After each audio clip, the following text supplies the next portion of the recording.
कर रहे हैं सीरीज एलसीआर सर्किट। ठीक है, मैं फिर से बोल रही हूँ, जिस किसी भी बच्चे ने pure inductor, pure capacitor, pure resistance का वीडियो लेक्चर नहीं देखा है तो पहले वो वाला वीडियो लेक्चर देखे, अदरवाइज आज के लेक्चर में उसको कुछ समझ नहीं आएगा। Series LCR circuit, LCR circuit ये इंपॉर्टेंट टॉपिक है आपका, इससे क्वेश्चन हर एग्जाम में आते हैं आपके। ठीक है, मतलब कॉम्बिनेशन ऑफ एल मतलब इंडक्टर, सी मतलब कैपेसिटर, आर मतलब resistance. Combination of inductor, capacitor और रेजिस्टेंस सीरीज में। पैरेलल का केस अलग आता है। ठीक है, तो आपके पास ये रेजिस्टेंस, ये आपका इंडक्टर और ये आपका कैपेसिटर और ये आपकी एसी सप्लाई यहां से। तो ये कैपेसिटर, ये इंडक्टर और ये आपका रेजिस्टेंस। तो आज हम इस सर्किट के बारे में सारी थोड़ी डिस्कस करेंगे। ठीक है, तो ये आपने सीरीज में लगा दिया रेजिस्टेंस, इंडक्टर और कैपेसिटर। ठीक है, यहां से आपने कोई भी सप्लाई दी, V = V0 sin omega T. ठीक है, करंट कितना फ्लो करेगा, I = I0 sin omega T.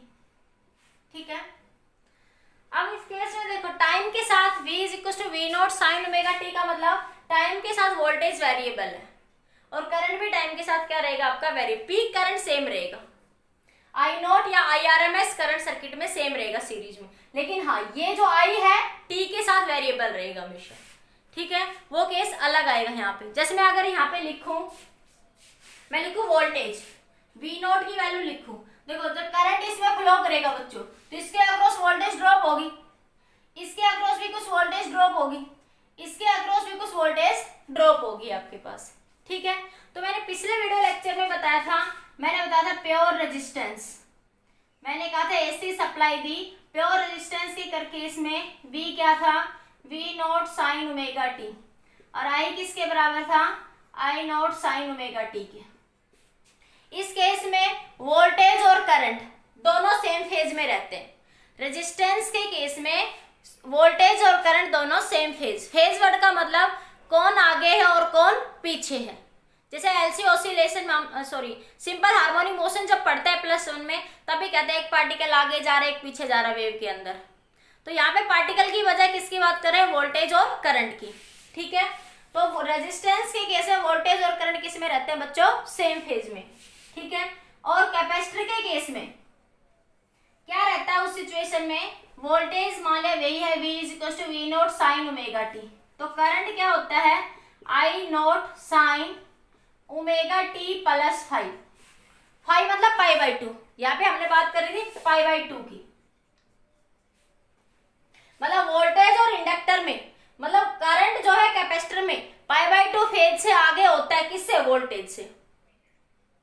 अगर इसी केस को हम उल्टा कहें कि वोल्टेज करंट से क्या है, पीछे है, ये π/2 फेज +5 हो रहा है, तो कैपेसिटर में ये π/2 फेज से क्या है, आगे। इसी बात को हम उल्टा भी कह सकते हैं कि voltage in case of capacitor पीछे है बाय द फेज π/2। ये π/2 हो सकता है, कोई भी फेज हो सकता है, लेकिन यहाँ पे general pure inductor, pure capacitor में π/2 ही होता है।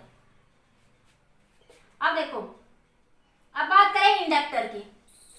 इंडक्टर में क्या था बच्चों कि V = V0 sin omega T, तो I क्या था, I0 sin ओमेगा टी -π/2।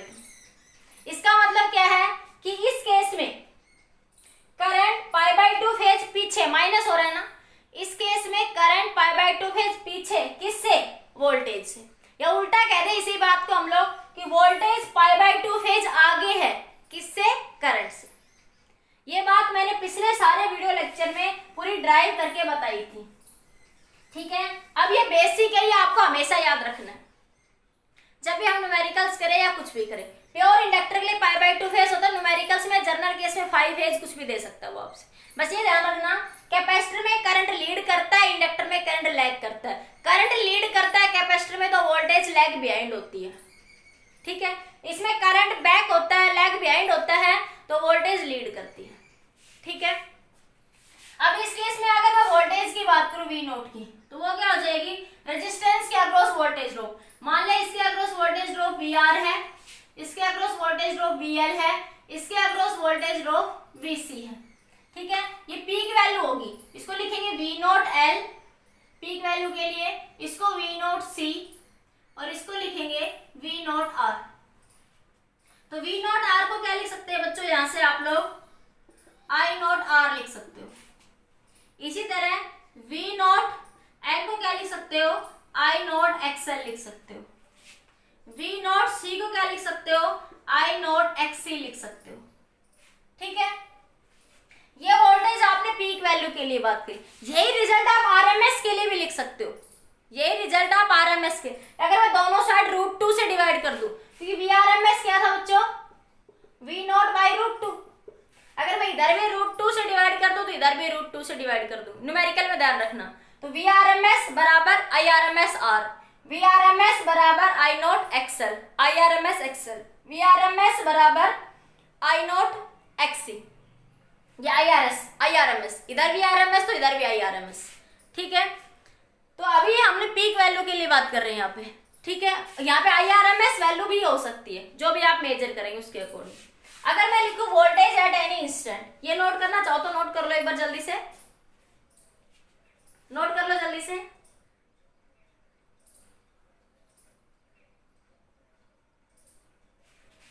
कर लिया, इधर से नोट कर लिया, ये सब कर लिया। अब आगे देखो, अब हम बात करते हैं इसमें voltage at any instant, voltage at any instant in the resistance, in the inductor और in the capacitor. Voltage at any instant resistance में बात करेंगे तो कितनी है, मान लिया वोल्टेज रेजिस्टेंस में तो जो जा रही वही जाएगी, यहां से क्या हो जाएगी, V naught sine omega T. अब बात करें voltage at any instant in inductor, voltage at any instant in the inductor. देखो करंट अगर ये है तो इंडक्टर में वोल्टेज क्या करती है, लीड करती है। इंडक्टर में वोल्टेज क्या करती है, लीड करती है, करंट से π/2 फेज या 5 फेज आगे होती है। तो क्या लिखोगे, V naught sine omega T. General case मानो तो मैंने मान लिया 5 फेज, जनरल केस लिखो तो क्या लिख दोगे, 5 फेज। ठीक है, इसी तरह voltage across the capacitor, V naught sine omega T -5। क्योंकि कैपेसिटर में एक मैंने बताया था, कैपेसिटर का मतलब है चार्ज को स्टोर करना, याद रखो इस पॉइंट को। चार्ज को लेता है कैपेसिटर, ठीक है, लेना मतलब लीड करना, लीड करना, लेता है वो कुछ अंदर लेता है, लीड करता है, लेता है तो आगे चलता रहता है, एनर्जी लेता रहता है आगे चलता, तो उसमें करंट लीड करता है, ऐसे याद कर लो लॉजिकली। तो उसमें चारों कंसेप्ट याद हो जाएंगे। कैपेसिटर में करंट लीड करता है तो वोल्टेज लैग बिहाइंड होगी, कैपेसिटर में करंट लीड करता है तो वोल्टेज बच्चों लैग बिहाइंड होगी। इसमें उल्टा आ जाएगा फिर उस केस का, तो ये आपके पास क्या आ जाएगी, वोल्टेज एट एनी इंस्टेंट। तो इस केस के अंदर वोल्टेज का वेरिएशन एट एनी इंस्टेंट इस तरीके से चल रहा है आपके पास। ठीक है, अब इसका अगर हम फेजर डायग्राम बनाएं, फेजर डायग्राम, फेजर डायग्राम में बच्चों कभी भी वोल्टेज एट एनी इंस्टेंट को शो नहीं कर सकते, क्योंकि उसको हम मेजर नहीं करें, टाइम के साथ वेरिएबल है। इसलिए फेजर डायग्राम में बच्चों हमेशा पीक वैल्यू या आरएमएस वैल्यू को इंडिकेट करते हैं।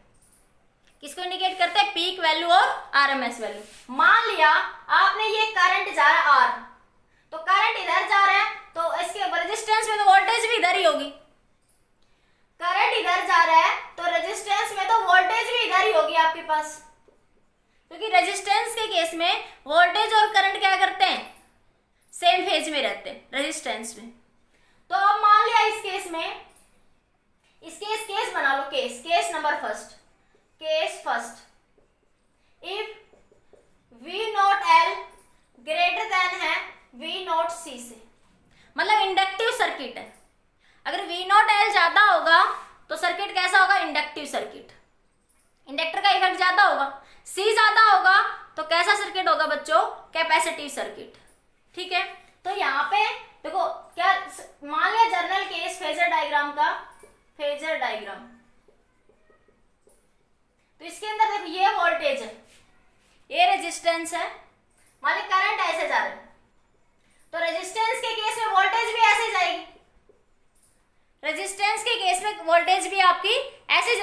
रेजिस्टेंस में करंट वोल्टेज सेम फेज में होते हैं।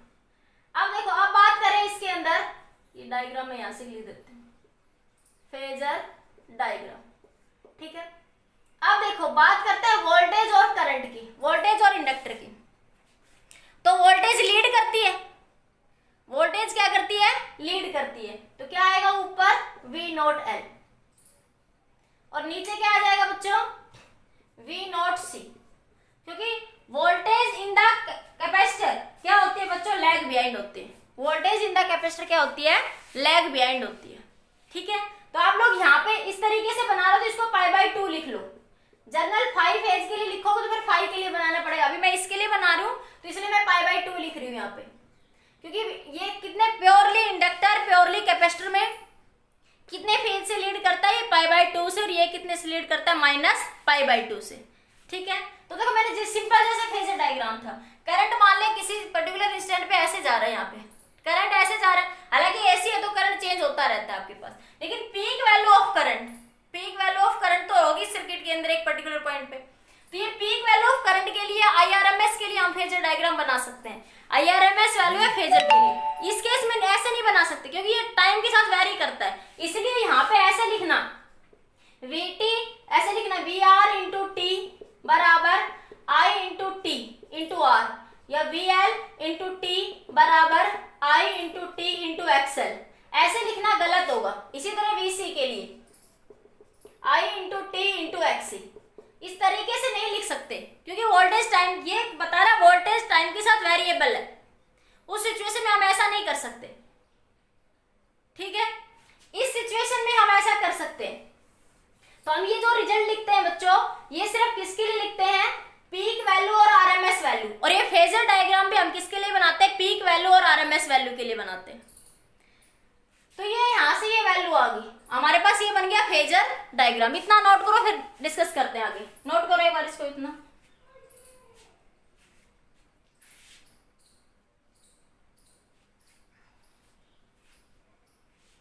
कर लिया नोट।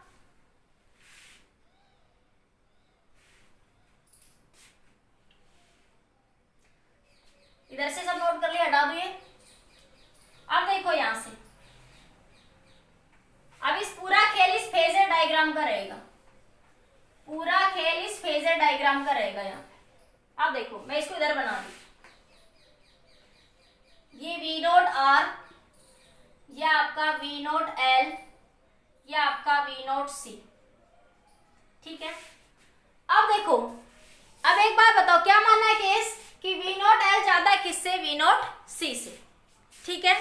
तो क्या करेंगे, वेक्टर में जैसे लेते हैं, ये A वेक्टर है, ठीक है, और ये आपके पास B वेक्टर है, तो A का नेगेटिव इधर आएगा, A का नेगेटिव वेक्टर पैरेलली शिफ्ट कर सकती हूँ मैं इधर, पैरेलल शिफ्टिंग ऑफ वेक्टर में, ये आपने वेक्टर में पढ़ा है पैरेलल शिफ्टिंग ऑफ वेक्टर, तो इसको मैं -A लिख सकती हूँ ना।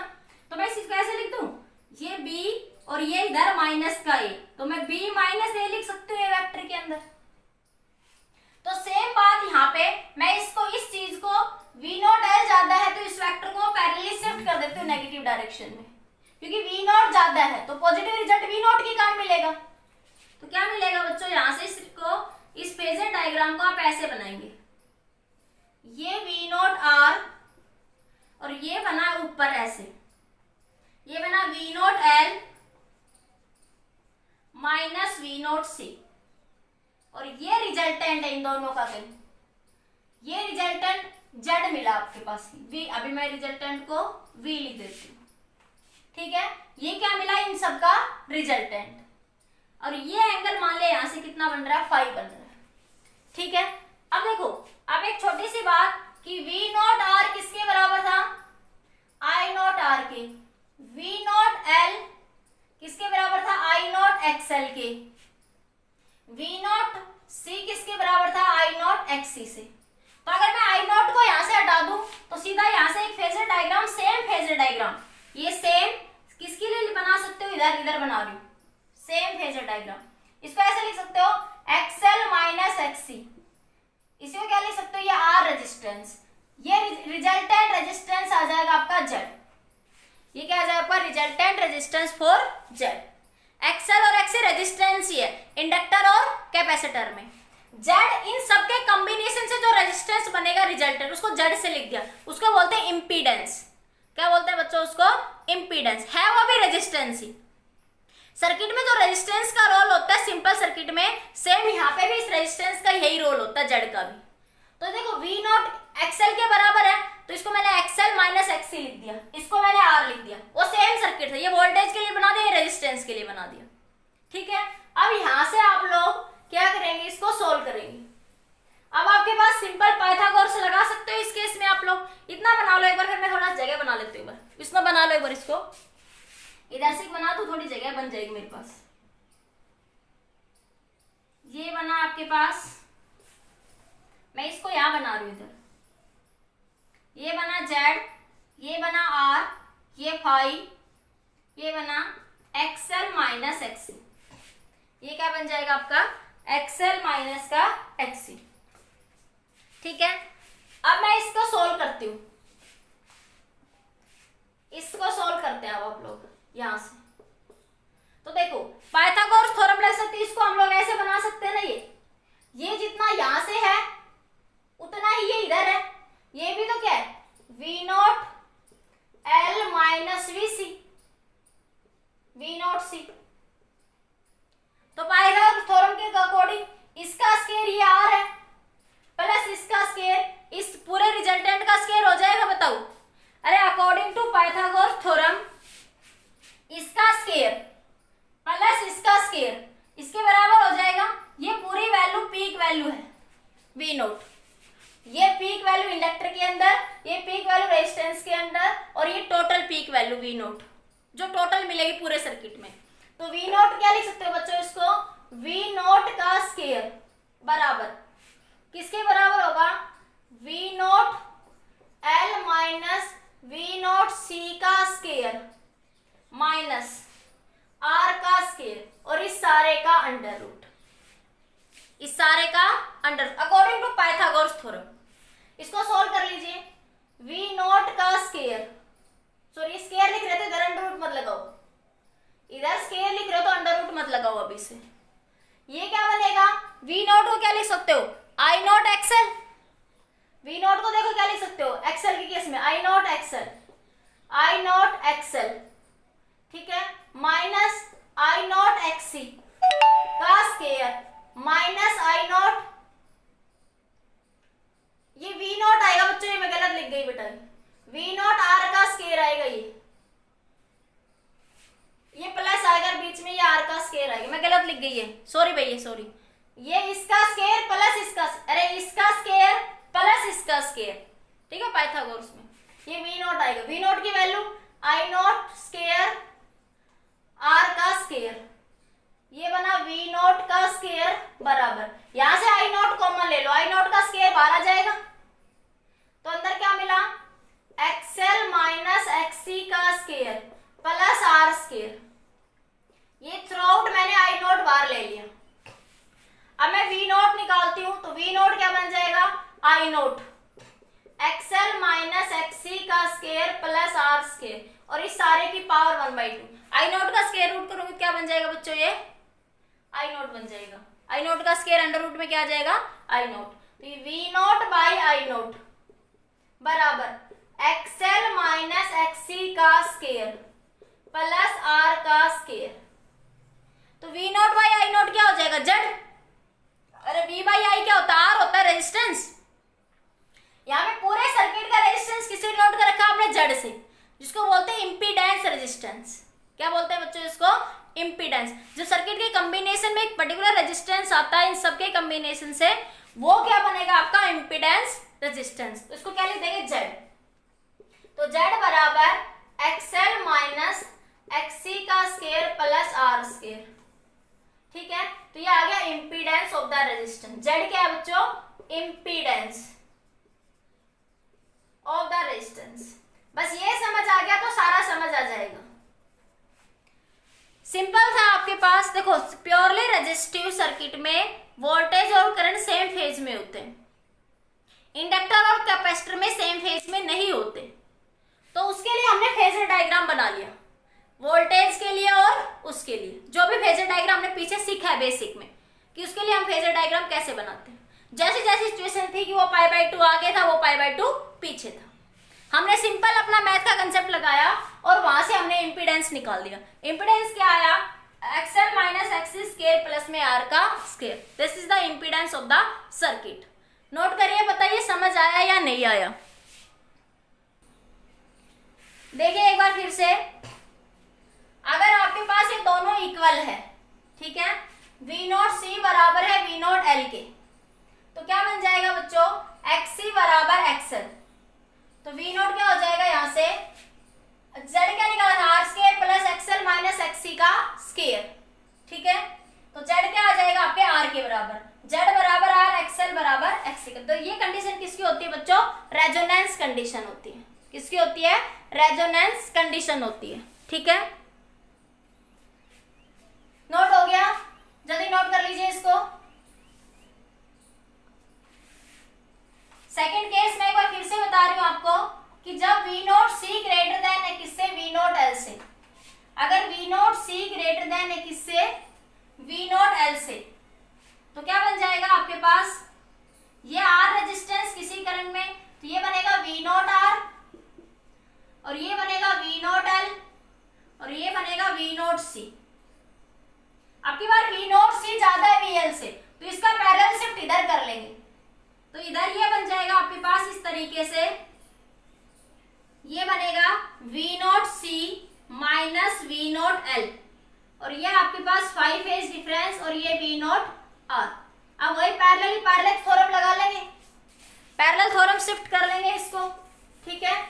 तो ये बन जाएगा आपके पास दोबारा से V0 का स्क्वायर, ये V0 आ गया रिजल्टेंट, V0 का स्क्वायर प्लस V0 का square plus V0C minus V0L का स्क्वायर और इस सारे का अंडर रूट, ये V0R है, ठीक है। तो ये I0 सब में से बाहर आ जाएगा, I0 स्क्वायर, तो ये I0 का स्क्वायर R स्क्वायर, ये I0 XC, ये I0 XL, इस सब का स्क्वायर R अंडर रूट। तो I0 बाहर आ जाएगा, तो V0 I0 बाहर आएगा, तो ये अंदर बचा R स्क्वायर प्लस में XC माइनस XL का स्क्वायर, तो ये V0 बाई I0 पिछले केस की तरह Z बन जाएगा, तो Z आ गया R square plus XC minus XL का स्क्वायर। पिछले केस में आपने निकाला था R square plus XL minus XC का स्क्वायर। तो ये ध्यान रखना, XC माइनस XL कब लिखेंगे, जब कैपेसिटर ज्यादा होगा, और XL माइनस XC कब लिखेंगे, जब इंडक्टर ज्यादा होगा, जब V0L ज्यादा होगा V0C से। यहाँ पे V0C ज्यादा है किससे, V0L से, ठीक है। हालांकि न्यूमेरिकल्स में कोई इफेक्ट नहीं पड़ेगा यहाँ से, बट कंसेप्ट क्लियर होना चाहिए कि XL माइनस XC कब लिखना है और XC माइनस XL कब लिखना है। थर्ड केस ये था, जब दोनों बराबर है तो वो कंडीशन किसकी बनती है, रेजोनेंस की, ठीक है। ये नोट कर लीजिए एक बार जल्दी से, ये हो गया था। अब देखो इसके न्यूमेरिकल्स कैसे आते हैं आपके पास। न्यूमेरिकल्स देखिए,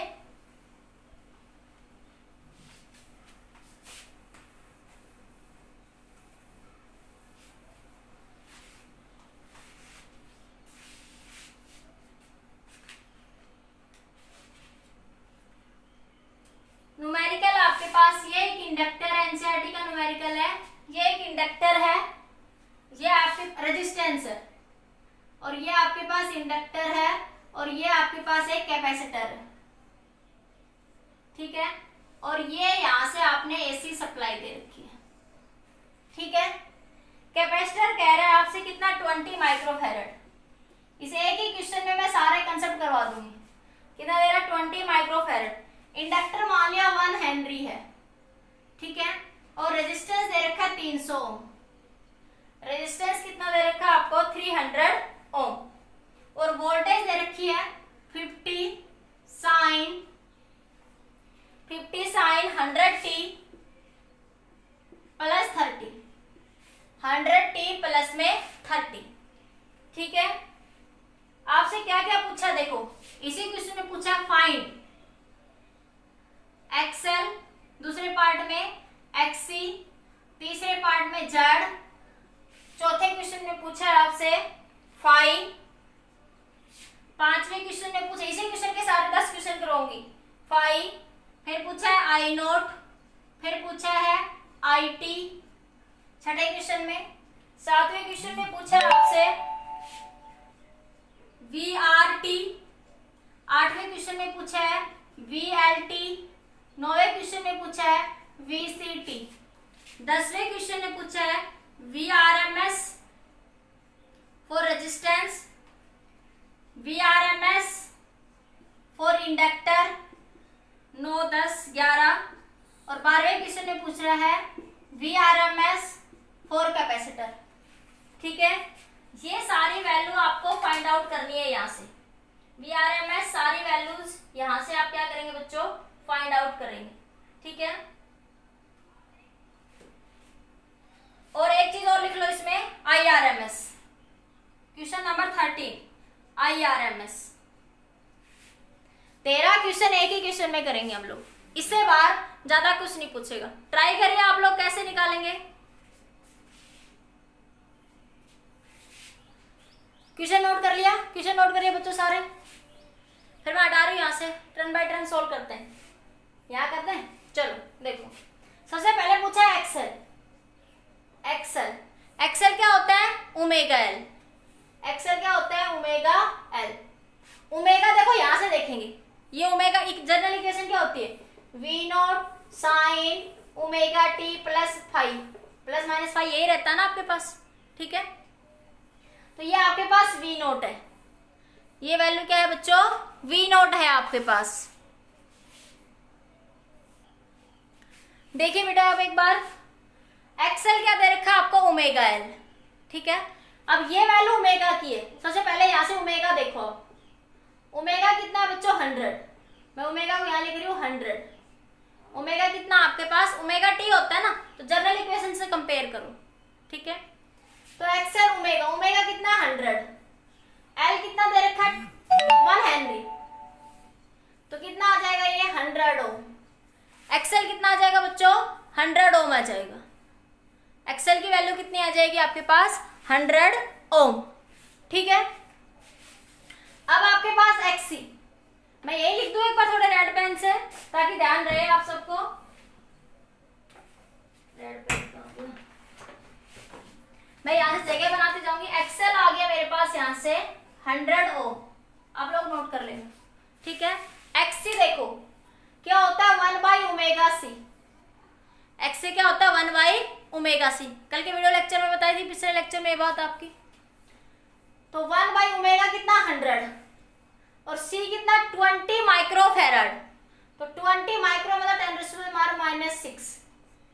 ठीक है, तो ये बचा आपके पास 20, ये 3 जीरो इससे कैंसिल, तो 2 इंटू 10⁻⁻3।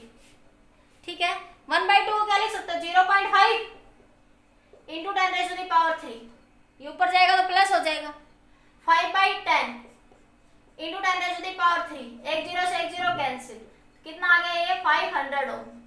तो एक्सी कितना आ गया बच्चों, एक्सी 500 ओम।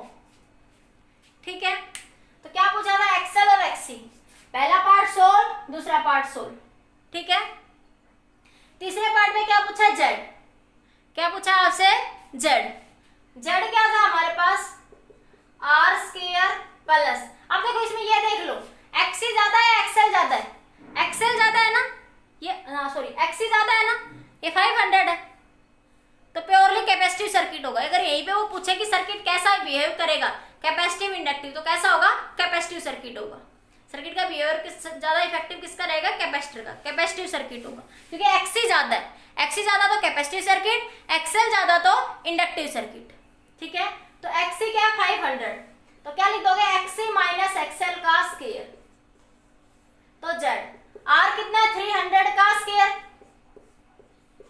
एक्सी माइनस एक्सेल, तो 500 माइनस 100, एक्सी माइनस एक्सेल, 500 में से 100 घटा दो, 500 में से 100, कितना आ जाएगा बच्चों, 400 का स्क्वायर। तो जेड इज इक्वल टू तो ये 900 प्लस 1600, तो ये कितना आ गया 2500, कितना आ जाएगा 50 आ जाएगा, 50 ओम। जेड की वैल्यू कितनी आ जाएगी बच्चों 50 ओम आ जाएगी। क्लियर हुआ? इतना नोट करो जल्दी से।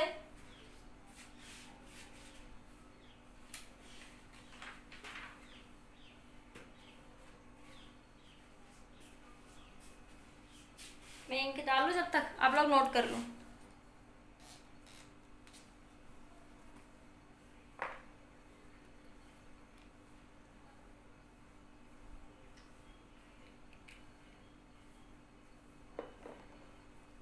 हो गया बेटा? समझ आ गया इतना सबको? क्वेश्चन करोगे ना तो टॉपिक अच्छे से क्लियर हो जाएगा। हटा दूं मैं? तो जेड मेरे पास कितना है, यहां से मैं जेड भी लिख रही हूँ 50 ओम। जेड कितना है बच्चों मेरे पास यहां से 50 ओम। ये हटा दूं मैं? सबने नोट कर लिया?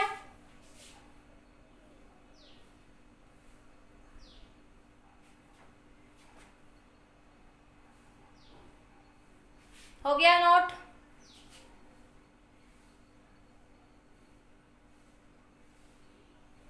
अरे बताओ।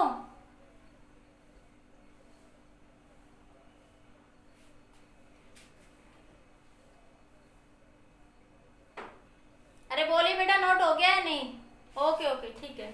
अब नेक्स्ट देखो, नेक्स्ट देखिए बेटा, यहां से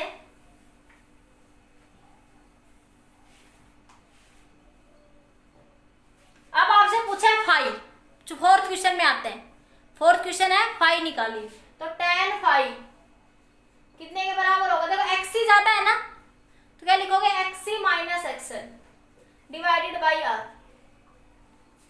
तो एक्सी कितना बच्चों 500,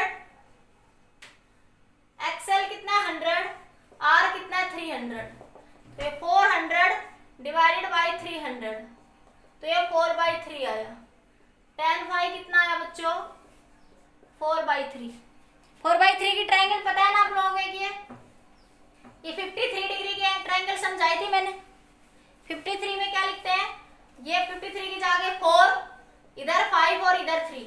एक ट्रायंगल होती है 37 की, 37 छोटा होता तो यहाँ 3, यहाँ 4 और यहाँ 5। याद रखने के लिए 37 की ट्रायंगल में क्या होता है बच्चों, 37 में यहाँ 3 होता है। 37 छोटा, देखो 4 3 4 5 आना दोनों में, 53 में भी और 37 में भी। तो 53 में क्या, 37 में क्या होता है यहाँ पे कि ये आगे क्या आ जाएगा, 37 छोटा है तो यहाँ 3 आ जाएगा, यहाँ 4।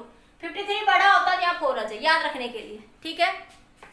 तो 4/3 tan फाइव 4/3 कितना होगा 53, तो 5 कितना आ जाएगा बच्चों ये 53 डिग्री। तो 5 निकल गया, 5 कितना आ गया 53 डिग्री। अगला पार्ट देखिए, आई नोट। अगले पार्ट में क्या पूछ रहा है आपसे, आई नोट। तो देखो क्या लिख सकते हैं, V naught is equals to I naught R. यहां से एक मिनट,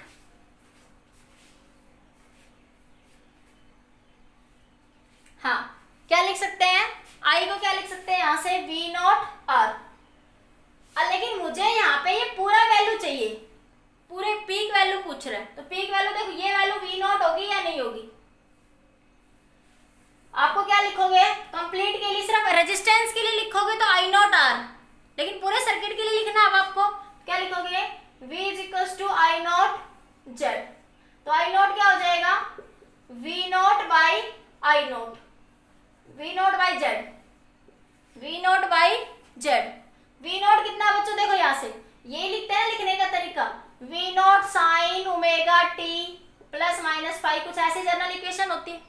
तो ये वैल्यू V नोट की, तो 50, जेड की वैल्यू कितनी आई थी 50, जेड की भी वैल्यू कितनी आई है बच्चों आपकी 50 आई है यहाँ से, ठीक है। तो क्या बन जाएगा 50/50 1 एम्पियर, 50/50 कितना बन जाएगा 1 एम्पियर, ठीक है।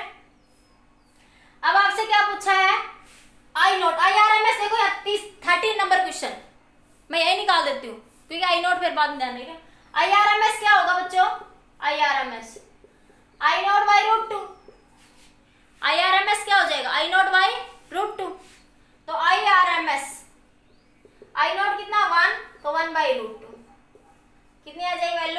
1/√2। तो IRMS को मैंने यही सोल्व कर दिया। ठीक है, नोट करिए इतना जल्दी से, जल्दी नोट करिए इतना, फिर नेक्स्ट क्वेश्चन की तरफ बढ़ते हैं।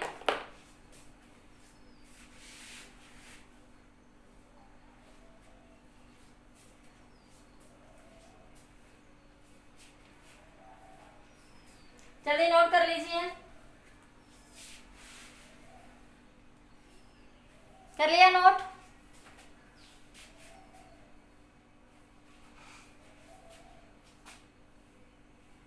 अब आगे देखो, ये सारी वैल्यू लिख दूं मैं यहाँ पे। फाई कितना आया 53 डिग्री, फिर मुझे ध्यान नहीं रहेगा।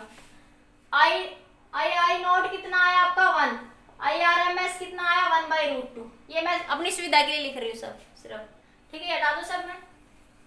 अब आपसे क्या क्या पूछा, आगे चलते हैं। IT मतलब कि करंट एट ए इंस्टेंट, तो IT को क्या लिखोगे बच्चों? सर्किट में क्या ज्यादा है? XC। सर्किट में क्या ज्यादा है? XC। तो करंट किसका इफेक्ट ज्यादा होगा? कैपेसिटर का।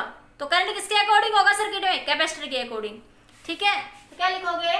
I note sign omega T,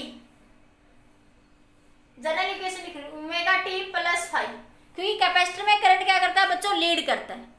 capacitor में करंट क्या करेगा बच्चों? लीड करेगा। तो अब जनरल इक्वेशन लिखो IT।